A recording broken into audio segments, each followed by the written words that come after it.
Here we go. I'd say this is quite a big one. It's the early kickoff, Saturday morning. No, Saturday afternoon, 12:30. Well, it's pretty much morning, isn't it? It's morning-ish. Luton Town taking on Leeds at Kenilworth Road. And with me to discuss this game, it's my co-host. It's Mark Ryman. How are we getting on, Mark? 2 for 1. 2 for 1. 2 for 1. Come on. Yes. It's not going to happen, I'm excited. mate. Come on. The accounts have not been released yet. It's not going to happen. They've got to declare it in the accounts. Yeah, 2 for 1. It's another 2 for 1. Yeah, I'm excited. I'm excited about it, which is a nice feeling, isn't it? I think it's obviously going to be a huge game. It's going to be a great atmosphere as well, despite the early kickoff. Although, if you look at the stats, early kickoff hurts Leeds more than it does us, relatively speaking, of course. But yeah, I'm looking forward to it. Genuinely looking forward to it. I think it'll be a feisty one, a bit like the Sunderland game, but hopefully a better result. I hope you're right. Look, it's been a long time since I've gone to Kenilworth Road actually excited for the football that we're going to see. But I think I said it in the Championship prediction show. Luton Town now compared to Luton Town 10 games ago, completely different teams. Bloomfield's come in, he's done the basics. But I digress, because we need to look back to the past. It's time for the recap.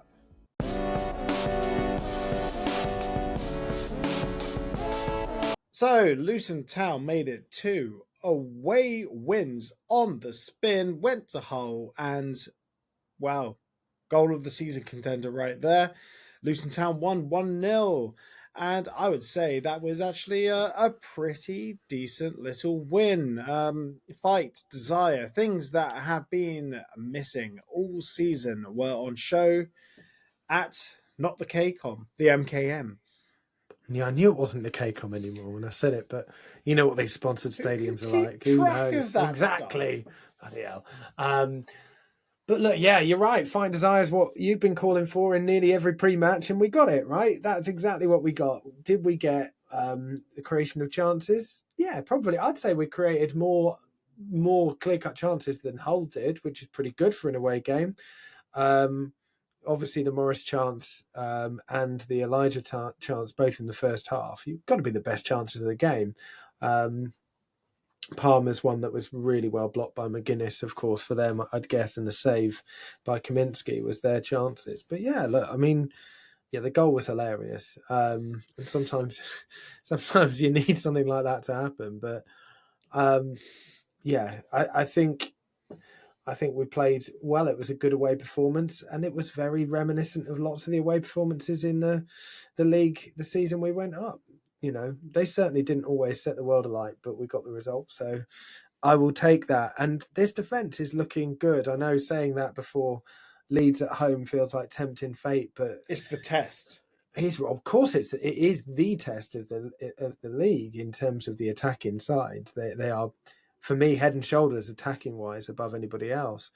But we couldn't be coming into it in better form defensively. We really couldn't, and that's without, Cal Naismith and Reece Burke. I nearly said Reece Burke in the team, but Reece Burke in his natural position of right centre back at least. So, yeah, absolute props to the whole defence, including Kaminsky. For me, his best performance certainly this season in the Luton shirt.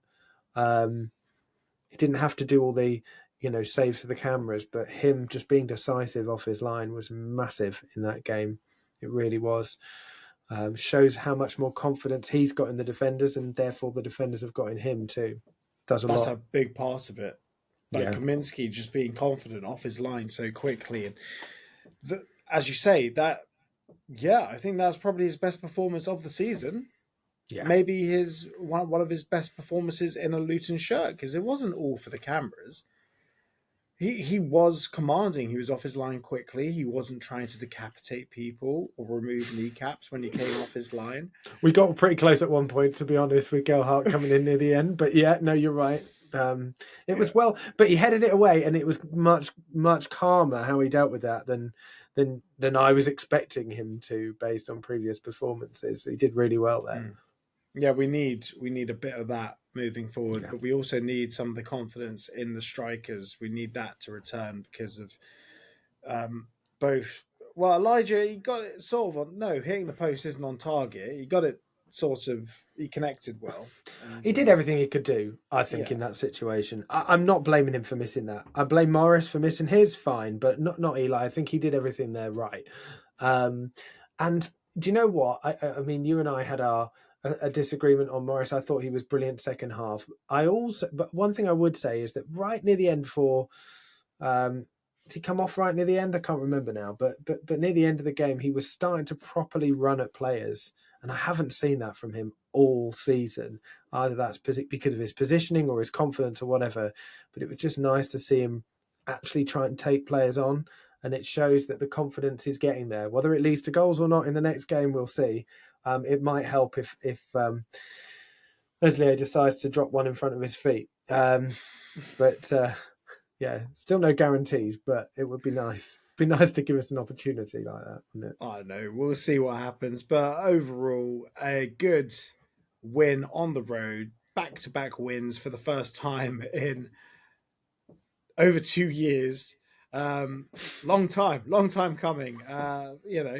And fight and desire shown in that game, which is something we have not seen for a very, very long time. But now let's look ahead to this Saturday. It's the team news.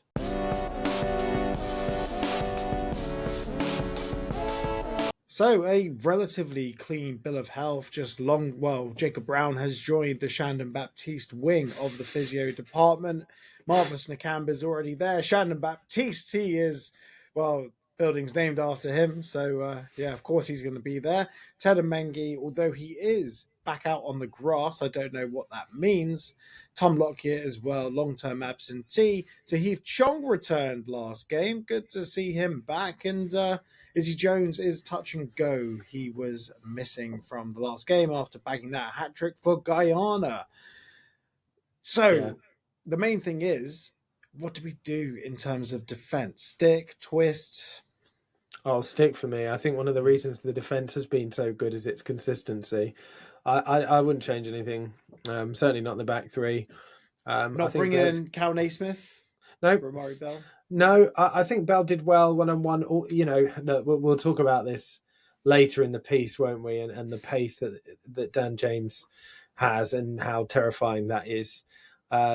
Pace-wise, Amari Bell and Cal Naismith are much of a muchness. But I don't know. It's a difficult one for me. I wouldn't change it. There's 2 clean sheets in a row from that defence, and a bit of momentum there. So Bell's got his faults, but I still wouldn't change it for this game. Not now. It's been a week as well. Time to recover. The right wing back's going to be interesting, as you say. Jones is touch and go. I'd love to see him back. We're going to need some pace because we're going to need that counter attack. Let's be honest. We're going to be under the cosh in this game. There's no doubt about it. And we're going to need some pace going the other way.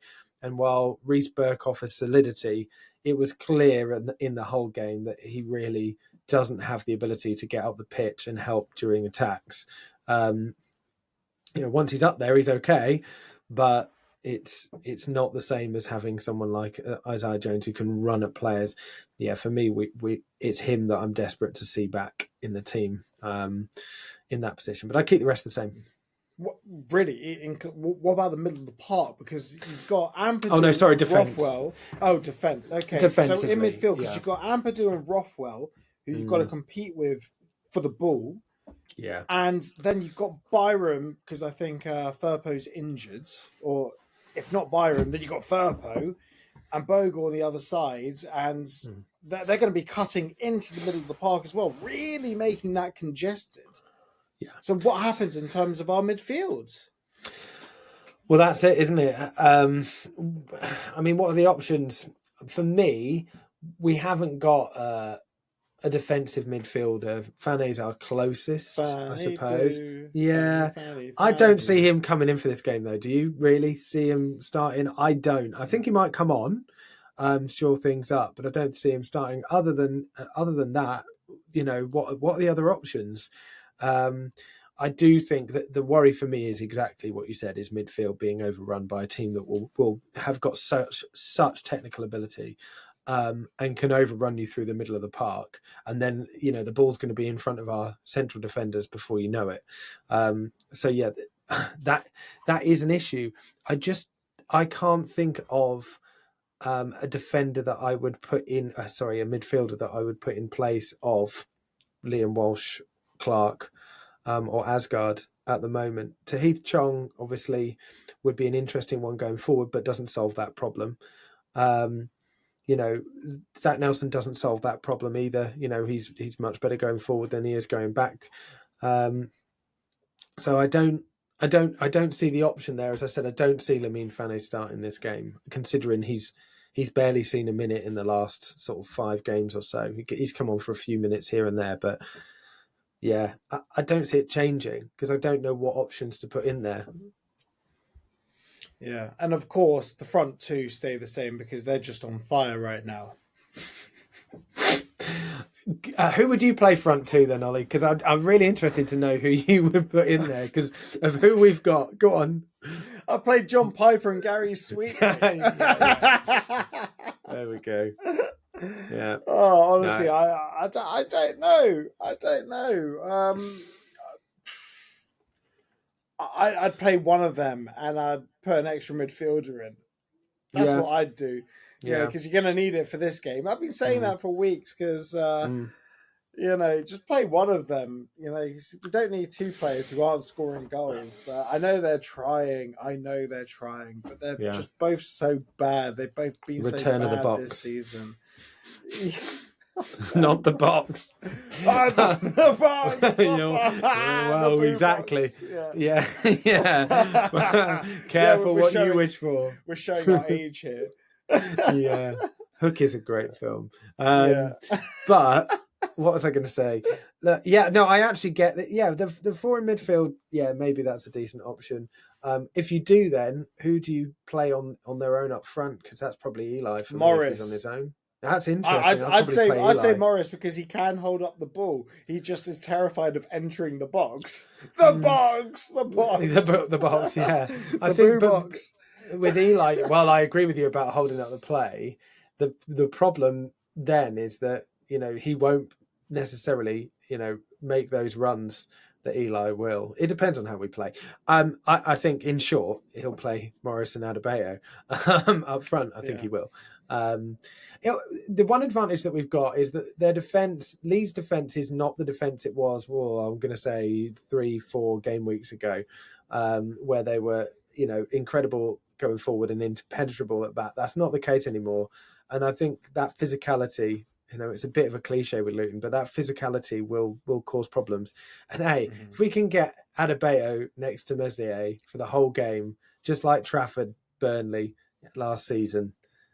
Let's do that because under the crossbar, get Eli causing trouble, and even if it's not him putting it in the back of the net, then it might be somebody else. I think there's something to say for that. At least there's a positive. Yeah, no, you're right. It's hard to deny what you're saying. But anyway, let's get some thoughts from the opposition. So no Phil this week, but I met with Joe Wayman from the Just Joe Football Show.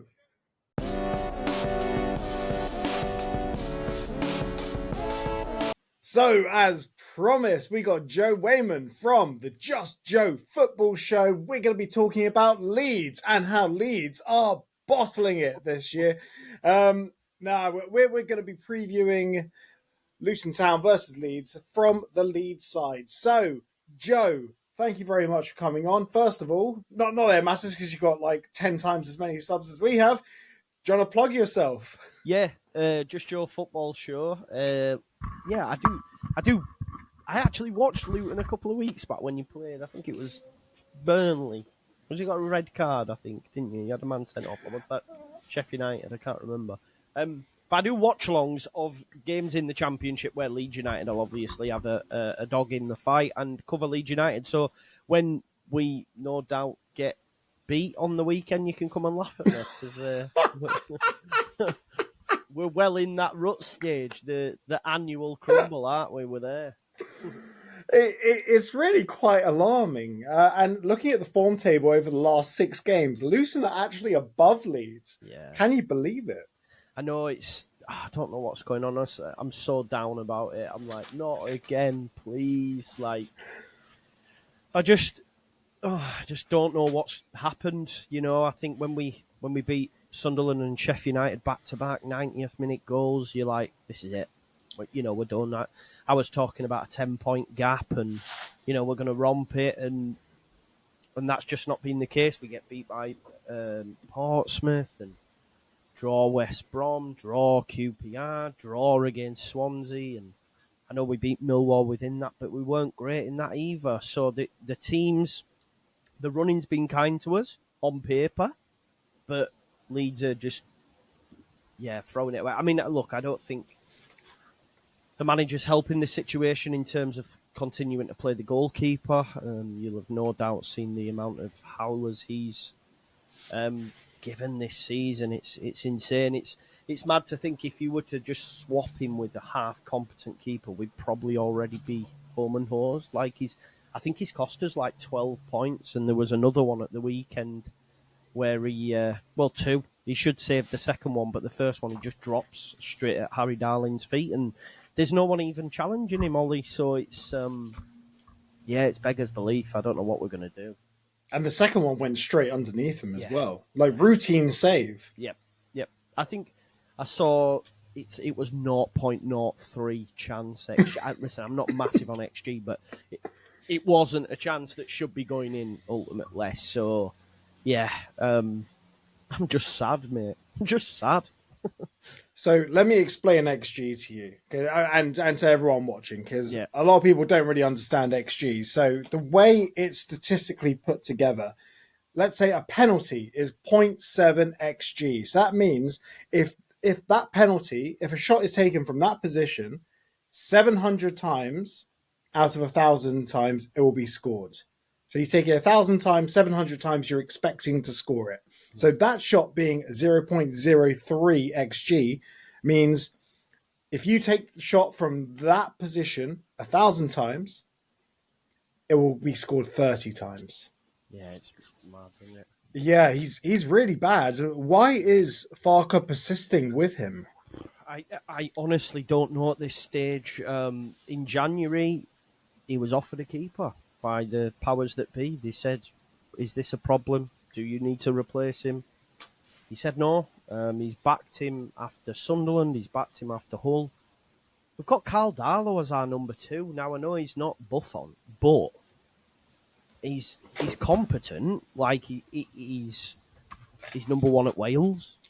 He was at Hull City the year before we signed him. You would have been in the Premier League at that point, but I think he was there. Oh no, you might have just gone up that season and we'd been relegated. Sorry, but he was their player of the season, having only joined in January, so he did well at Hull. And I can't lie, when we have played him, he has had stinkers. But at this point, anything's better than what Mez is, because I think as well, it's in Mez's head and it's probably in his defence's head as well. Like, as soon as a corner, a set piece, it's like I fully expect, if I'm the Luton manager, I'm like, right, try and win set pieces high up, get the ball in the box as often as possible, because this keeper's all over the shop. That's what your tactic would be, right? Especially for a team down there scrapping for points. It's almost like perfect for you in that respect. Yeah, like, obviously a big part of it is just put the ball on top of him. Yep. As much as possible. Yep. But you've watched enough of Luton to know that our strikers aren't scoring. No, yeah. Yeah, exactly. But talking about strikers who are scoring, Joel Piroux has been in great form. And then you've got Manor Solomon on one side, Dan James on the other side. It's just devastating. And the amount of goals you scored this season, 78 goals, 27 conceded. Massive points, goal difference. It's mad. Like, what is the key to stopping Leeds and their attacking players? Yeah, it's it's difficult what we've noticed because our kryptonite used to be a low block, and that doesn't seem to be the case anymore.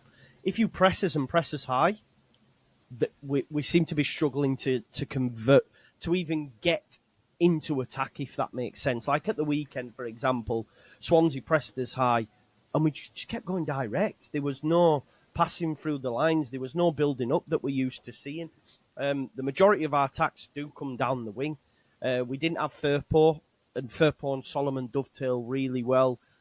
James has gone off, to be honest, James has gone off the boil a bit, as has Solomon, and I'd be advocating some changes just to freshen things up. Nonto's come off the bench in the last few games and scored, so I'd hope that he'd start at the weekend.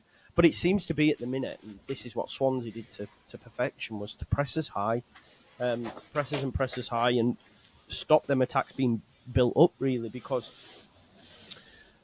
when we do get it down the wing and we are at our devastating best, we will aim to get it to the byline and get balls across from either Firpo, from Bogle. But we very rarely work it centrally. And a lot of that's due to Brendan Aronson not being a sort of natural number 10, a creative 10, if you like. He's more of a presser. He doesn't have a lot of assists. I think he's got 2 all season from the number 10 position, which isn't great. But has got 10, maybe 9 goals now. So, but if you compare that last season, for example, we had Rutter who had 18 assists, and he was a bit of a machine. And obviously, he's playing at Brighton now because of that. But yeah, I think it's the wings. If we're at our best, we will create, and it'll be down the wings, and just watching the fullbacks overlapping, either a James or a Solomon. But like I said, I think you might see a few changes at the weekend, and I'd be advocating Nonto starting in the 10. Does that then mean he might play Tanaka and Ampadu together, a bit more of a defensive midfield instead of having Rothwell, who likes to, he's a bit more attacking. He likes to attack spaces that are created. So we might see Nonto in the 10, and we've seen that for 45 minutes all season. So it might look a bit different at the weekend, you see. So we'll have to wait and see. Now, the big question is, Sheffield United and Burnley both on tremendous form, not dropping the points. Do you think Leeds go up automatically? Oh, God, I've only just recently started to let this enter my psyche. I've been so confident. Honestly, Ollie, I've been so confident. And I was even confident when we returned, because the manager said, win our home games, we'll get top 2. So I was like, do you know what? He's right. If we can win our home games, get the odd point away, we'll do enough. And then we come back after the international break. We go in front 10 seconds in. I'm like, yes. We're going to lay down a marker, win this game 3-0, move on. And I'd have taken a point at Luton, for example. It'll be tough for us down there. And then, we've got a good record against Borough, see what we get there. And then we've got some home games again. Win there, we'll be all right. But now that we've dropped points against Swansea at home, I'm just not sure. We have to win now. We have to be almost perfect. I think the one thing that's giving me a little bit of confidence is the fact that Burnley and Sheffield United still have to play each other. They play each other 2 games before the end. And if we're still there or thereabouts with only 2 games left, and we, win that weekend against Stoke and they draw or whatever, or one of them loses, which creates a gap, that might be enough. But right now, I don't know. I don't know, and I'm worried about the playoffs because we just never do well. So my thing is, if Burnley score 1, that's it. It's game over. If they've got Coventry at the weekend. I think it's the weekend, same time as us, same time as our fixture. I actually thought Coventry might give us something against Sheffield United, and they got walloped. But at home against Burnley, you never know. But if Burnley go 1-0 up, it's game over because they just don't concede. So that's a worry. That is a worry. And Sheffield United, even when they're bad, they win 1-0. So, yeah, I'm worried, mate. I am worried. Yeah. I know, and the playoffs didn't go too well last season. But, hey, that's another story, I think we have isn't the it? worst record in playoffs, Ollie. Yeah, every team feels like they have the worst record in playoffs. Yeah, true. I think I've only seen Luton win 1 playoff match. No, 2. Must have been 2 playoff matches. We beat Sunderland in the playoff second leg, and then we we won on penalties against Coventry. I'm pretty sure I've only seen us win one playoff. And we lost so many finals in the conference. That was depressing. Okay. So we do a prediction league with the guys on the pod and the opposition pod. Normally Phil runs this, but he's not doing it this week. So I'll send you the rest of the fixtures later. But for now, I want you to predict what's going to happen. Luton versus Leeds. What's the prediction? I think 1-1. I do, honestly. I think 1-1. Yeah, 1-1. I'm laughing because I said the same. Oh, did you? Yeah. Yeah, I went 1-1. I just didn't have enough balls to go for 1-0 Luton. You've got us at the perfect time. I tell you that much. If this were earlier on in season, I'd have gone, yeah, easy, but nah, not now. 1-1. Oh man, Joe, thank you so much for joining us today, mate. Really appreciate you. Thank you, man. Thanks, Joe. Really appreciate it, mate. Right, Ryman, who in this Leeds team is frightening you? All of them, apart from the goalkeeper, who is frightening Leeds fans. And his own defence. And his own defence, yeah. All of them. Look, I don't think he's had great game in the last game, but it's really hard to see past Dan James because of how bloody quick he is. And we're so much better than we were with players on the wing, but still, I think there's a bit of trauma there from earlier in the season. So him or Rothwell in the middle, who you've already mentioned, technical ability in the midfield can really open us up, and that does scare me. I mean, you could pick any of them. They've not been in the best of form. We know that, but we also know that on paper, and they've shown it this season, they have got the most potent attacking team in the league by a country mile. And if they play to their potential, then, we're going to lose the game. As simple as that. But yeah, I'll pick Dan James simply because of his absolutely ridiculous pace. Yeah, for me, it's the fullbacks. Firpo, Bogle, the runs, the way they ghost into the box is just... It's scary, and that is another thing that we're really bad at, although we've been better at it recently, but we haven't really been tested to the level of these fullbacks where they just ghost in. And we saw it with Byram as well. I think Byram might be playing in lieu of Firpo. We saw it in the Leeds game with the way Byram just ghosted in pretty much to our penalty spot to hip kick it in. It was ridiculous. Am I right in thinking that Reece Burt was playing right wing back that game as well? Yeah, and he got injured because he ruined his hamstring or groin, and he was injured at half time, but Rob Edwards didn't take him off. And some people say, and people have said it in the comments of the phone-in, like, why am I so hard on Rob Edwards? Well, let's see if we stay up, because if we go down, I can assure you the majority of the fan base will turn on Rob Edwards, and his legacy is pretty much tarnished as well. So I'm not being hard on Rob Edwards. I'm just seeing the reality. It's the same way that I was saying we're banging trouble after the first game of the season.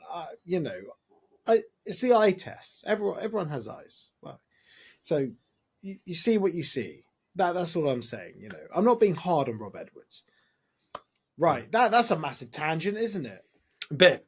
Let's focus on staying up though, because I really think we've given ourselves a decent chance, and we will talk about it in a minute. Yeah, in terms of my level of optimism. Oh yeah, well, that's the perfect segue. It's time for score predictions.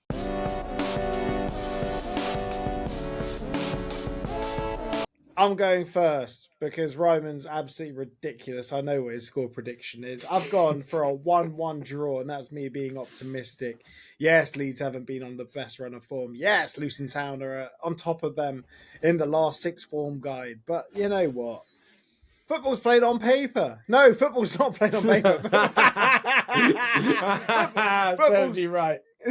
Football's played on grass, not paper. Form guides got the window. I've gone optimistic with a 1-1 here. Ryman, what's your prediction, mate? We could have done a lot better if it was played on paper, couldn't we? We'd be bloody 5th or 6th in the league. Look, listen.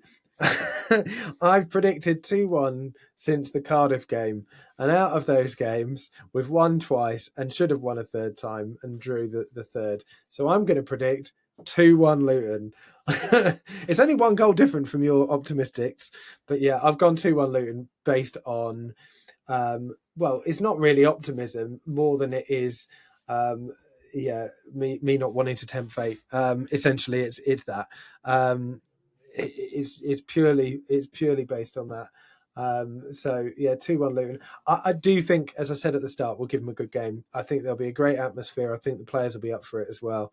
I think this will be akin to Sunderland, and it could end up with the same score as well, because we know that Leeds are ruthless when they want to be. But this is going to be a tough game. Leeds will not want this game after their recent form. They really won't want this game. But Ryman, didn't you say in our championship show, I'm sure there'll be a link in the description, didn't you say Leeds would get a sweaty, I think I'm quoting here, a sweaty late consolation goal? I did, yeah. I did. I was getting a bit silly. I was getting a bit above myself and say it was a nice, easy 2-0 one with a consolation goal at the end. Yeah. I think I remember our first season back in the Championship. Was it Bamford that scored in the last minute or so to make it 2-1 to Leeds in that game, the home leg that was? I mean, please correct me if I'm wrong, if you can remember anybody else in the comments, but we played really well in that game, and it gave me a hope that we might be okay. That was obviously while Graham Jones was still there, and there's a long way off, but we'll give him a game. That's all I'm saying. We'll give him a game, so I'm being optimistic. Yeah, I hope you're right. I do hope you're right. I hope you're right more than I'm right. And I'm in the prediction league. But yeah, never mind. Right, that's us done for this week. Remember, if you made it all the way to the end of this, hit that subscribe button, because we love having you along with us. Check out all the rest of our wares on our channel. There's so much to go through. Player interviews, Luton Town content, championship content. It's all there. But most importantly of all, remember, come on, you Hatters.